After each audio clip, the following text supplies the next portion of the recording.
দেখেছি যে এটা তিপ্রামথার অভ্যন্তরে সরাসরি তিপ্রামথা দলের তরফ থেকে না হলেও তিপ্রামথার ভাড়াটে কিছু কলমসি তিপ্রামথার পয়সায় চলে এরকম কিছু চ্যানেল, ইউটিউব চ্যানেল বা ফেসবুক চ্যানেল এই জাতীয়টা কথা সরাচ্ছে যে ভিলেজ কমিটির ভোট হচ্ছে না, এটা নিয়ে তালবাহানা হচ্ছে। ওই ভারতীয় জনতা পার্টিকে দোষারোপ করার সাথে সাথে একই লাইনে সিপিআইএমকেও জড়িয়ে এরকম একটা উৎসাহ রটানোর একটা চেষ্টা হচ্ছে। আমি খুব বিনয়ের সাথে বলবো, তিপ্রামথা দলের যারা এরকম এদের শুভানুধ্যায়ী, এদের টাকায় চলা এই সমস্ত ফেসবুক বা ইউটিউব চ্যানেলগুলোকে,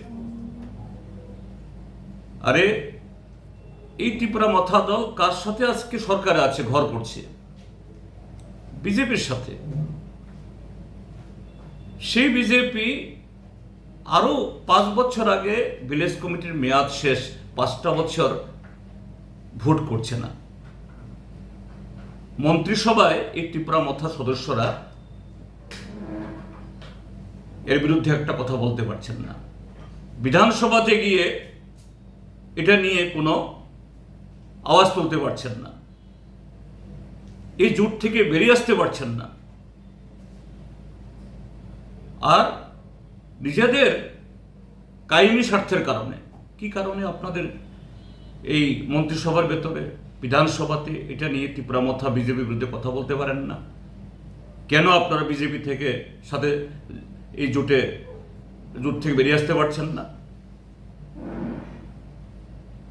একটাই কারণ, মং বিজেপির সাথে থেকে তাদের অবৈধ কামাইয়ের অংশীদারি হতে হবে, অবৈধ ক্ষমতার অংশীদারি হতে হবে, জনগণকে ধোঁকা দিয়ে ক্ষমতায় টিকে থাকতে হবে। আর দোষারোপ করছেন সিপিএমকে।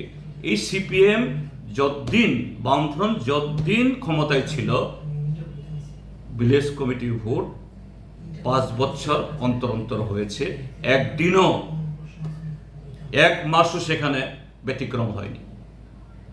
কাজেই বামফ্রন্টের বিরুদ্ধে, সিপিএম এর বিরুদ্ধে আঙ্গুল তোলার আগে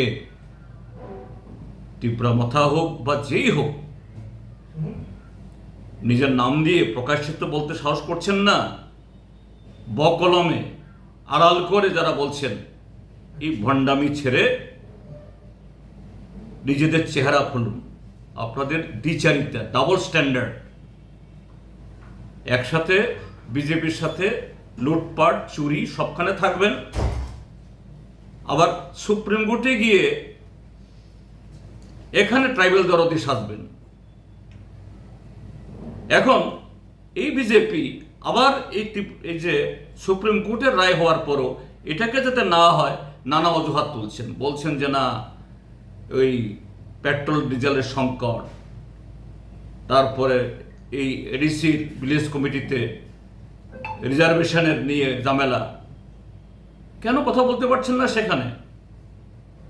কাজে নিজেদের ব্যর্থতা, সুবিধাবাদী নীতি, ডাবল স্ট্যান্ডার্ড, এটা প্রমাণ করতে গিয়ে সিপিআইএমকে দোষারোপ করা একটা লজ্জা থাকা দরকার। সিপিআইএম সবসময়েই যে কোনো নির্বাচন উইদিন দ্য টাইম এবং ফ্রি অ্যান্ড ফেয়ারলি, আমরা তার পক্ষে। সিপিআইএম এ সমস্ত ক্ষেত্রেতে মানুষের গণতান্ত্রিক অধিকার হরণে কোনোদিনই পিছপা হন না।